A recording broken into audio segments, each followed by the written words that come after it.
বাংলাদেশের জাতীয় নির্বাচনের ঠিক আগে হঠাৎ করেই এক বড় কূটনৈতিক বিস্ফোরণ। ঢাকায় নিযুক্ত ভারতীয় হাই কমিশনারকে তলব করল বাংলাদেশ সরকার। অভিযোগ গুরুতর। ক্ষমতাচ্যুত প্রধানমন্ত্রী শেখ হাসিনা ভারতে বসে বাংলাদেশে সহিংসতার উস্কানি দিচ্ছেন, নির্বাচন বানচালের চেষ্টা করছেন, এমনকি প্রত্যাবর্তনের দাবিও জানানো হয়েছে। প্রশ্ন উঠছে, এটা কি নিছক কূটনৈতিক নোট নাকি বড় বার্তার শুরু?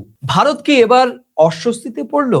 ঢাকা দিল্লি সম্পর্ক কি সত্যি তলানিতে যাচ্ছে ফের? আর সবচেয়ে বড় প্রশ্ন, নির্বাচনের আগেই এমন হলে বাংলাদেশে আগামীতে কি হবে? আজকের আলোচনায় আমরা সেই তথ্যই তুলে আনার চেষ্টা করব। প্রিয় দর্শক, আপনারা দেখছেন প্রথম কলকাতা। প্রথম কলকাতায় প্রতিদিনকার মতো আমি সুব্রত আচার্য এবং আমার সঙ্গে সাংবাদিক বিশ্লেষক, প্রথম কলকাতার ডেপুটি এডিটর, আমার বন্ধু পরমাশিস ঘোষরায়। পরমাশিস, তোমাকে প্রথম কলকাতার স্বাগত।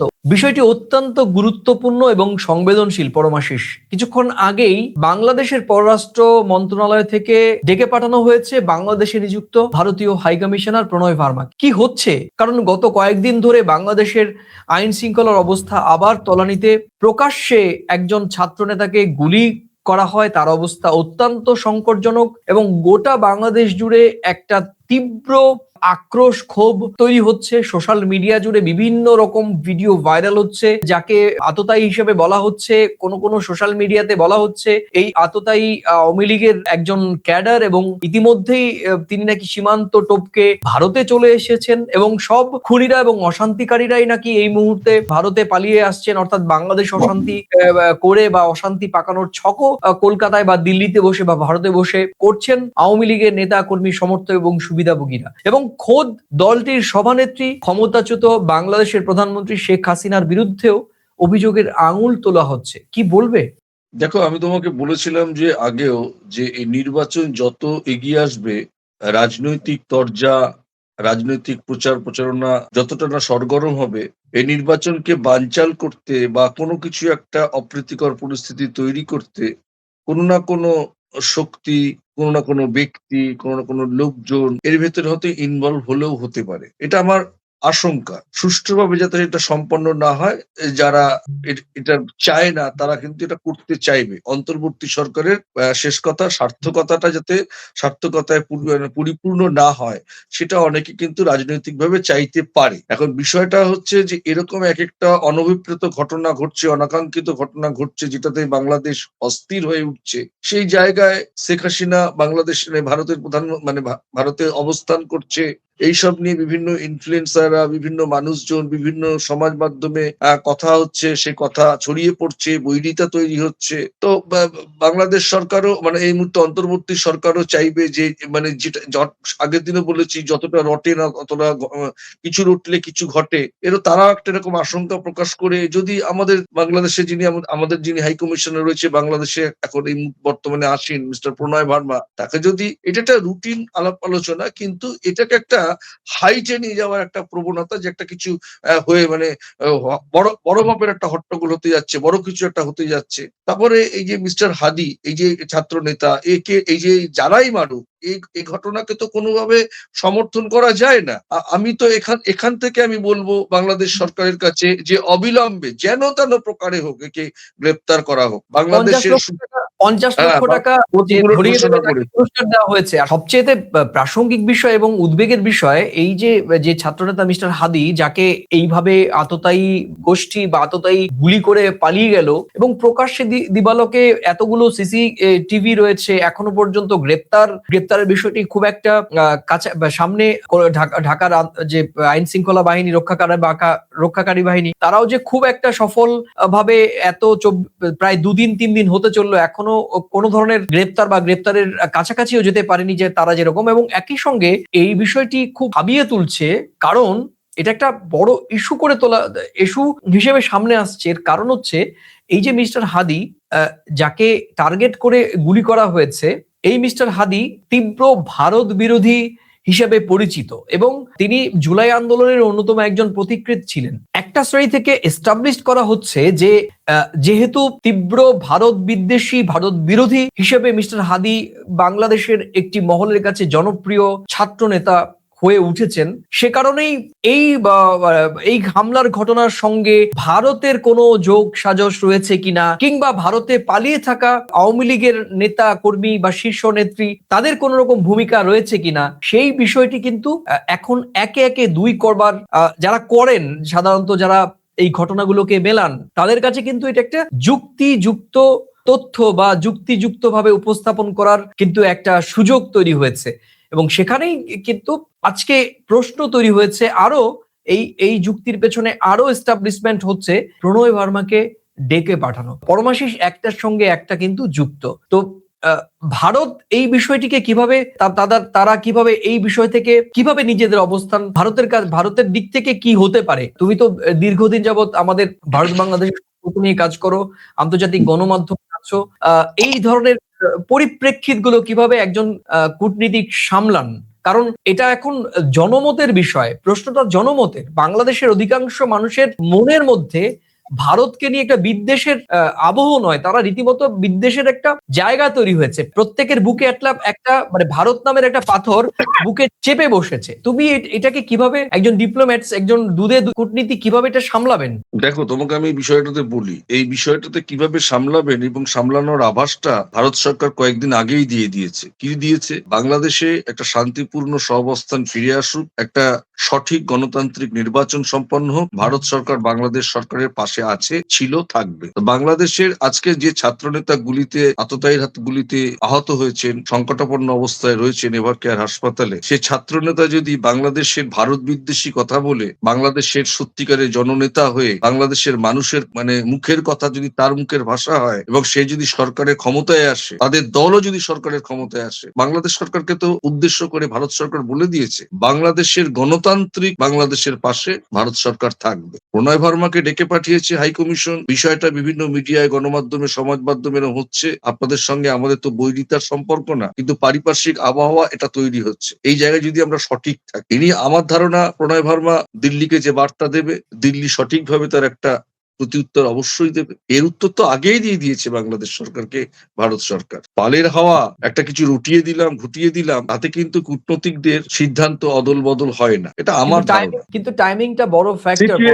সিচুয়েশনের ক্ষেত্রে সবসময় জানবে একটা কসাসনেস, ইংরেজিতে একটা শব্দ আছে কসাস, সতর্কতা নেওয়া, সতর্কতা অবলম্বন করা, সম্পর্কে যাতে কোনো ফাটল না হয়, সরকারি পর্যায়ে, কূটনৈতিক পর্যায়ে, পররাষ্ট্রনীতির পর্যায়ে যাতে কোনো রকম এই ছাপ, এই হালকা হাওয়ার ছাপ, মানে যেটা মার্কেটে ছড়াচ্ছে, সেই হাওয়ার ছাপ যেন আমাদের সরকারি পর্যায়ের, কূটনৈতিক পর্যায়ে ছাপ না পড়ে, সেই জন্যই ডেকে কথা বলা, জানান দিয়ে দেওয়া, বিষয়টা এরকম হচ্ছে, এরকম হতে যাচ্ছে, আমাদের কাছে ইনফরমেশন হচ্ছে, বিষয়টি একটু বিবেচনা করে দেখলে হয়। এটাই তো হওয়া উচিত। তোমার সঙ্গে আমার একটা, তোমাকে গিয়ে বললো পরামর্শ যেটা বলেছে, আমি শুনলাম ও ওটা বলেছে, দুজনে যদি সরাসরি কথা বলে নি, তাহলে সম্পর্কটা তো ঠিক থাকবে, তাই না? কিন্তু তুমি যে ছাপের কথা বললে পরমাশি, সেই ছাপটা কি পড়েনি 2024-এর 5 আগস্টের পর থেকে পড়েনি? আমি প্রশ্ন করব, কিন্তু তার আগে আমি তোমায় বললাম যে এই যে ডেকে পাঠানো বা তলব করা, কূটনৈতিক ভাষা এটা তলব করা, এবং এই তলবটি আমরা সকলে জানি। যখন আমাদের দেশেরও আমরা যখন বিভিন্ন সময় তুমি জানো কিনা, একই রকম ভাবে দিল্লির পক্ষ থেকে দিল্লিতে বাংলাদেশের রাষ্ট্রদূতকেও একটা সময় তলব করা হয়েছিল। তুমি এটা জানো যে এই সামগ্রিক বিষয়ে তলব করা মানে হচ্ছে যে কূটনৈতিক কিছু কথাবার্তা, যেগুলো কূটনৈতিক চ্যানেলে আমরা অন্য মারফতে বা নির্দিষ্ট উইং এর লোকজন দিয়ে কথা বলে, সে তার বাইরে সরাসরি হাই কমিশনারকে তলব করে 1:1 আলোচনা। গুরুত্বপূর্ণ। সবসময় যে আমার সঙ্গে তোমার সাধু কথা হবে, এটা তো কোথাও বলা নেই। আমার সব কথা যে তুমি খুশি হবে, আমার সব চলন যদি তুমি খুশি হবে, এটা কোথাও বলা নেই। কিন্তু তোমার সঙ্গে তোমাকে সম্পর্ক রাখতে হবে। আমরা দুটো প্রতিবেশী দেশ, তো এটা কূটনৈতিক চ্যানেলে রাষ্ট্রদূতরে রাখা হয় কেন? তার কথা সে দিল্লিকে জানাবে। দিল্লির, বাংলাদেশের দূতাবাস রয়েছে দিল্লিতে, দিল্লি তাকে কিছু বললে সে ঢাকাকে জানাবে। এটাই তো রীতিনীতি। একদম। কিন্তু টাইমিংটা বড় ফ্যাক্টর পরমাশি, আমি বলছি। টাইমিংটা যে তোমায় বললাম টাইমিংটা। কালকে আমাদের কলকাতায় যে ঘটনা ঘটেছে, যদি সঠিকভাবে মেসি বিষয়টা সুন্দরভাবে সম্পন্ন হতো, এত কি মিডিয়া প্রচার হতো? যেহেতু নেগেটিভ হয়েছে, ভাঙচুর হয়েছে। কারণ আমি আগের দিন তোমায় বলেছিলাম সুযোগ সন্ধানী সাংবাদিকরাও কিন্তু সুযোগ খোঁজে। সংবাদ সোশ্যাল মাধ্যম মিডিয়ায় যারা কাজ করে, ইনফ্লুয়েন্সার, তারা একটা কল্পনা করে, কল্পনাটাকে বাস্তবের সঙ্গে মেলানোর চেষ্টা করে। একদম। পুতিন দিল্লিতে, হাসিনা দিল্লিতে, নরেন্দ্র মোদী হায়দ্রাবাদ হাউস থেকে হয়তো একটা আলোচনা হতে পারে, কেননা একটা অতীতের সম্পর্ক ছিল ভারত, বাংলাদেশ এবং রাশিয়া। একদমই তাই। পরমাশিস, টাইমিংটা একটা বড় ফ্যাক্টর। কারণ নির্বাচন সামনে, আওয়ামী লীগ নিষিদ্ধ, রাজপথে অস্থিরতা, বিচ্ছিন্ন সহিংসতা শুরু হয়েছে, আন্তর্জাতিক মহলের নজর এখন থেকেই বাংলাদেশে। এই অবস্থায় বাংলাদেশ সরকার স্পষ্ট বার্তা দিতে চাইছে যে দেশের অস্থিরতার দায় বাইরে ঠেলে দেয়া যাবে না। ভারতে বসে রাজনীতি করলে তার কূটনৈতিক মূল্য দিতে হবে। এটা শুধু অভিযোগ নয়, এটা ডকুমেন্টেড কূটনৈতিক নোটও। পরমাশিস, আজকে যে প্রণয় বার্মাকে ডাকা হলো সেটি শুধু একটি মানে শুধু মৌখিকভাবে ডাকা হলো তা নয়, এটা একটা ডকুমেন্ট কূটনৈতিক বার্তাও, যেটি এই তলবের কথা বলে বা ডেকে ডেকে পাঠানোর মধ্য দিয়ে, যেটি হয়তো এই নোট আমরা কেউ দেখবো না, গণমাধ্যমের সামনে আসবে না, কিন্তু যে তলব করার যে সময়টি, সেই সময়টি বলে দেয় যে এটি একটি বড় বার্তা এবং কাদের জন্য ঢাকার পক্ষ থেকে দিল্লির কাছে এই বার্তা। এবার আসি যে কাদের জন্য এই বার্তা। তাহলে কি এটা তো পরিষ্কার, বাংলাদেশের পক্ষ থেকে এটা পরিষ্কার যে ভারতে থাকা আওয়ামী লীগ নেতারাই বাংলাদেশে এই মুহূর্তে যা অশান্তি হচ্ছে তাদের জন্য দায়ী করা হচ্ছে। তার মানে বিষয়টি সংবেদনশীল। বাংলাদেশ কি বলছে? যে শেখ হাসিনা নিয়মিত উস্কানিমূলক বক্তব্য দিচ্ছেন, কর্মীদের সহিংসতায় নামার আহ্বান করছে, নির্বাচনী প্রক্রিয়া বানচালের চেষ্টাও শুরু করেছে। এখন প্রশ্ন, ভারতের মাটিতে বসে এমন কর্মকাণ্ড কি ভারতের জন্য সমস্যার? এর কারণ ভারত বারবার বলে এসেছে যে পড়শি দেশের অভ্যন্তরীণ বিষয়ে তারা কখনোই হস্তক্ষেপ করে না। কিন্তু যদি সেই দেশের সাবেক প্রধানমন্ত্রী ভারতে থেকেই সক্রিয় হন, তাহলে ভারতের নিরপেক্ষতার এই যে দাবি, সেটা সরাসরি প্রশ্নের মুখে পড়ে। পরমাশিস, এখন ভারত সরকার কি করবে? ভারতের জন্য পরিস্থিতিটা এখন এই মুহূর্তে কিন্তু আমার কাছে মনে হচ্ছে সহজ নয়, কারণ ভারত জানে শেখ হাসিনা রাজনৈতিকভাবে এই মুহূর্তে অনেকটাই দুর্বল, আর তাকে ঘিরে আন্তর্জাতিক বিতর্ক এখন একটা বড় রকমের দানা বাঁধতে শুরু করেছে। বাংলাদেশে নতুন শক্তি এবং নতুন বাস্তবতা তৈরি হয়েছে। তাই ভারত যে সম্ভাব্য কয়েকটি পথ অবলম্বন করতে পারে সেটি হচ্ছে কূটনৈতিক ভারসাম্য বজায় রাখা, দূরত্ব তৈরি করা এবং অবশ্যই প্রকাশ্যে নীরবতা এবং আড়ালে সতর্কতা। এবার আমি একেবারে শেষটা দিয়ে শুরু করছি। প্রকাশ্যে নীরবতা এবং আড়ালে সতর্কতা, এর অর্থ হচ্ছে রাজনৈতিক বক্তব্যে আরো লাগাম টানার পরামর্শ দিতে পারে শেখ হাসিনা, পেতে পারেন। এবং কূটনৈতিক ভারসাম্য, বাংলাদেশের নির্বাচনে সহযোগিতার আশ্বাস, সেটা 100% দিল্লির পক্ষ থেকে তুমি যেটা বলেছো যে বাংলাদেশে একটা অবাধ, সুষ্ঠু, গণতান্ত্রিক পরিবেশ ফিরে আসুক, সেটি দিল্লি চায় এবং আগামী যে নির্বাচিত সরকার, সেই সরকারের সঙ্গে কাঁধে কাঁধ মিলিয়ে ঢাকা দিল্লি বা দিল্লি ঢাকার সঙ্গে একসঙ্গে কাজ করবে। একটা দূরত্ব তৈরি করা, অর্থাৎ আওয়ামী লীগ বা আওয়ামী লীগের সভানেত্রী, বাংলাদেশের ক্ষমতাচ্যুত প্রধানমন্ত্রী দিল্লিতে যিনি এই মুহূর্তে আশ্রিত, তার সঙ্গে একটি নিরাপদ দূরত্ব তৈরি করতে পারে দিল্লির যে 3টি পথ, এই 3টি পথের মধ্যে একটি পথ, সেটি আমাদের বিশ্লেষণে মনে হচ্ছে। বাংলাদেশের সঙ্গে ভারতের কি স্ট্যান্ড পয়েন্ট আগামী দিন থাকবে, সেটা বিগত কয়েকদিন আগেই কিন্তু ভারত সরকার অন্তত দুবারে ভারতের পররাষ্ট্র মন্ত্রক থেকে বা বিদেশ মন্ত্রক থেকে কিন্তু বলে দেওয়া হয়েছে। কোন পরিস্থিতিতে শেখ হাসিনা প্রাক্তন প্রধানমন্ত্রী দিল্লিতে এসেছিল, যে পরিস্থিতির বিচারে, সেই পরিস্থিতির পরিপ্রেক্ষিতেই উনি যদি যেতে চায় আমাদের বাধা দেওয়ার নেই, উনি যতদিন থাকতে চায় থাকতে পারে। কিন্তু বাংলাদেশ তো থেমে থাকবে না। বাংলাদেশ, চলমান বাংলাদেশ যেমন ভাবে আগামী দিন চলতে চায়, গণতান্ত্রিক ভাবে সুস্থির বাংলাদেশের পাশে ভারত সরকার থাকবে। এটা তো বুঝতে হবে উনি এখন প্রাক্তন, যিনি বর্তমান হয়ে আসবেন বা বর্তমান হওয়ার যে প্রক্রিয়া চলছে, নতুন বাংলাদেশ গড়ে তোলার ব্যাপারে যে প্রক্রিয়া চলছে, ভারত সরকার তো তাকে সাধুবাদ জানিয়ে পাশে থাকার আশ্বাস দিয়েছে। সেই জায়গায় দাঁড়িয়ে ভারত সরকারের কাছে যদি কোনো রকম কোনো অফিসিয়াল ইনপুট কূটনৈতিক ভাবে চ্যানেলে আসে যে আপনার কিছু লোকজন এদেশে থেকে ওদেশে কিছু ঘটানোর চেষ্টা করছে, তো বাংলাদেশ সরকারের পাশে কোন সরকার পাশে থাকার আশ্বাস দিয়েছে? ভারতের বর্তমান সরকার। ভারতের সরকার তো আর প্রাক্তন হয়ে যায়নি না, কিন্তু আশ্বাস দিয়েছে।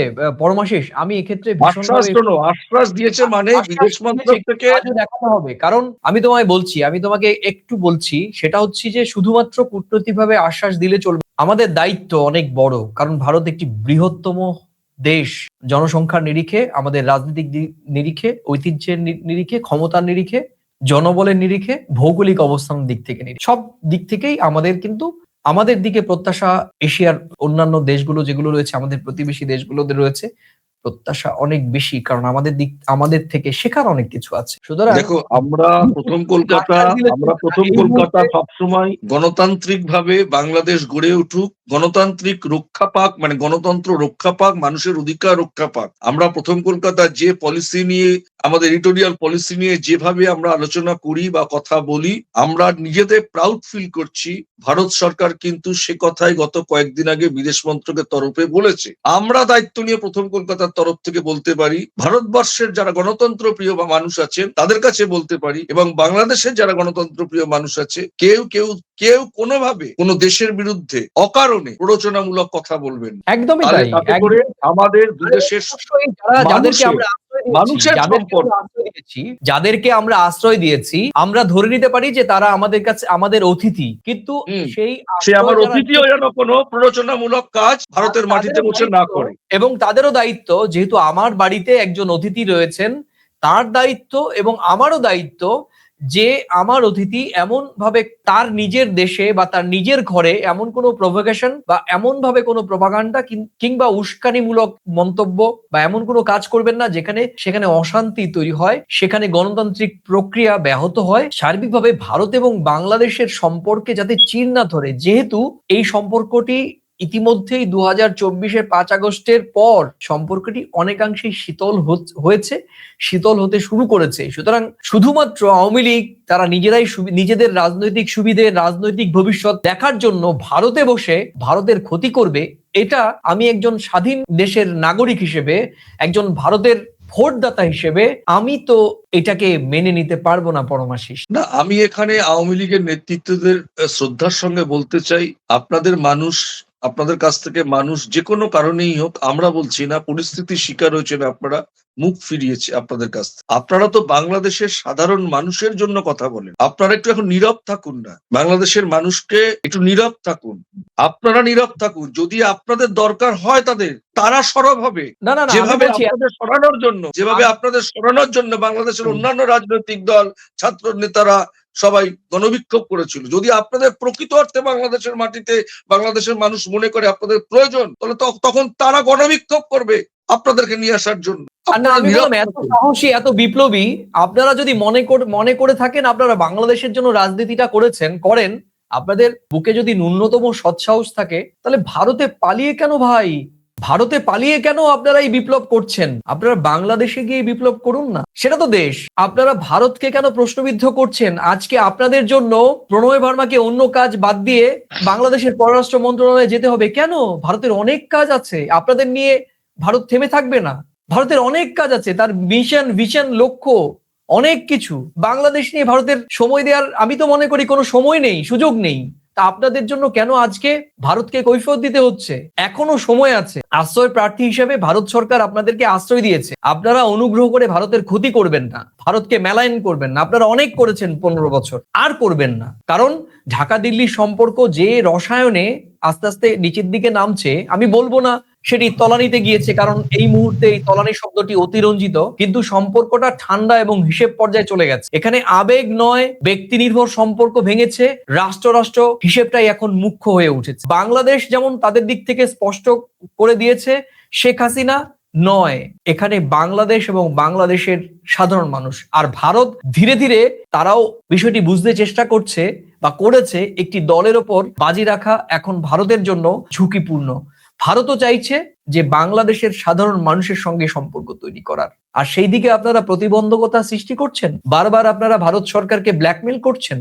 আপনারা ভারতকে সব দিয়ে দিয়েছেন। নির্বাচনের আগেও বলেছেন 2024 সালের জানুয়ারি নির্বাচনের আগে যে ভারতকে আমরা সব দিয়েছি, এবার ভারত থেকে নেবার পালা। কি দিয়েছেন? আপনি দিয়েছেন বাংলাদেশের মানুষের বিরুদ্ধে, বাংলাদেশের মানুষের মনে ভারত বিদ্বেষী বীজ বপন করেছেন, এছাড়া আর কিছু করেননি। সেটা আমাদের অবজারভেশন, আমার ব্যক্তিগতভাবে আমার অবজারভেশন। প্রিয় দর্শক, আপনারা দেখছেন প্রথম কলকাতা প্রতিদিনের মতো আমি সুব্রত এবং আমার সঙ্গে আমাদের আলোচক বিশ্লেষক প্রথম কলকাতার ডেপুটি এডিটর পরমাশিস ঘোষ রায়। আপনারাও আমাদের এই মন্তব্যের কোন অংশের সঙ্গে কিংবা পুরো মন্তব্যের সঙ্গে আপনারা সহমত হতে পারেন কিংবা ভিন্ন মত থাকতে পারে, সেটি আপনারা প্রতিদিনকার মতো মন্তব্যের কলামে লিখে জানাবেন।